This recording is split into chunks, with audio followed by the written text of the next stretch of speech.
नमस्कार, सी न्यूज भारत में आप सभी का स्वागत है। इस वक्त मैं आपके साथ ऋचा सिंह। चैत्र मास के पवित्र शुक्ल पक्ष की नवमी तिथि, जब सूर्य की किरणें धरती पर अपनी स्वर्णिम आभा बिखेरती हैं, तभी एक अनूठा दिव्य उत्सव मनाया जाता है, राम नवमी। ये सिर्फ एक त्योहार नहीं, बल्कि ये मानवता के उन आदर्शों का प्रतीक है जो प्रभु श्री राम के जीवन से प्रेरित है। खास बात तो यह है कि ये पर्व 9 दिनों की आध्यात्मिक यात्रा के बाद आता है, जिसमें भक्त माँ दुर्गा के 9 रूपों में माँ शैलपुत्री, माँ ब्रह्मचारिणी, माँ चंद्रघंटा, माँ कुष्मांडा, माँ स्कंद माता, माँ कात्यायनी, माँ कालरात्रि, माँ महागौरी और माँ सिद्धिदात्री की आराधना करते हैं। हर रूप में देवी शक्ति के अनंत स्वरूप और उनके दिव्य भाव को अनुभव किया जाता है। इन 9 दिनों में साधक न केवल बाहरी रूप से बल्कि आंतरिक रूप से भी आत्मा की शुद्धिकरण की ओर अग्रसर होते हैं। चैत्र नवरात्रि के अंतिम दिन जब ब्रह्मा, विष्णु और महेश की ऊर्जा का संगम होता है, तब धरती पर जन्म लेते हैं मर्यादा पुरुषोत्तम प्रभु श्री राम। भगवान विष्णु के 7वें अवतार के रूप में श्री राम का आगमन न केवल अयोध्या के राजमहल में हुआ, बल्कि संपूर्ण मानवता के लिए एक संदेश था, धर्म की विजय, अधर्म का विनाश। प्रभु राम का जन्म त्रेता युग के चैत्र मास की नवमी तिथि को पुनर्वसु नक्षत्र के शुभ योग में हुआ था। राजा दशरथ और रानी कौशल्या के घर जन्मे श्री राम ने हमें धर्म, निष्ठा, सादगी और न्याय के मार्ग पर चलने की प्रेरणा दी। रामनवमी सिर्फ एक उत्सव नहीं, यह आत्मा के जागरण का क्षण है।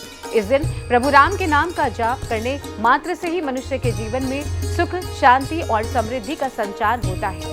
ये दिन हर उस आत्मा के लिए विशेष है जो जीवन के अर्थ को समझना चाहता है। इतना ही नहीं, आज रामनवमी के पर्व पर जहाँ रामलला की पूजा होती है, वहीं हनुमान जी की भी पूजा का विशेष महत्व है। रामनवमी के साथ ही प्रभु हनुमान की पूजा भी अत्यंत महत्वपूर्ण मानी जाती है।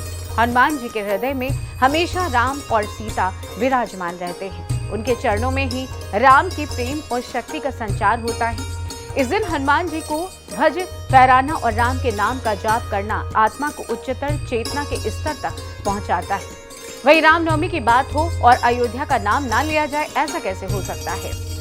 रामनवमी के अवसर पर अयोध्या में इस वर्ष भी विशेष उत्साह और धूमधाम का माहौल है। राम मंदिर ट्रस्ट ने इस पावन अवसर को भव्यता से मनाने के लिए व्यापक तैयारियां की हैं। राम मंदिर परिसर को विद्युत दीपमालाओं से सजाया गया है, जिससे संपूर्ण क्षेत्र जगमगा उठा है। आज दोपहर 12 बजे भगवान सूर्य प्रभु राम का तिलक करेंगे और इसके लिए देश के प्रसिद्ध वैज्ञानिक अयोध्या पहुंच चुके हैं। चैत्र नवरात्रि और रामनवमी का ये पावन पर्व हमें ये सिखाता है कि सच्ची भक्ति, निष्ठा और धर्म के मार्ग पर चलने से ही जीवन में सच्ची खुशी और सफलता मिलती है। देखा जाए तो जब अयोध्या के आकाश में जय श्री राम की गूंज उठती है, तो ये सिर्फ एक जयकार नहीं, बल्कि एक आत्मा की पुकार होती है, जो धर्म, न्याय और प्रेम के पथ पर चलने के लिए तैयार होती है। रामनवमी केवल एक त्योहार नहीं, बल्कि ये प्रभु श्री राम के आदर्शों का जीवंत संदेश है। सच्चाई, निष्ठा, साहस और अडिग विश्वास का प्रतीक ये दिन हमें सिखाता है कि चाहे परिस्थिति कितनी भी कठिन हो, अगर हमारे हृदय में राम का नाम है, तो कोई भी शक्ति हमें जीतने से रोक नहीं सकती। जय श्री राम।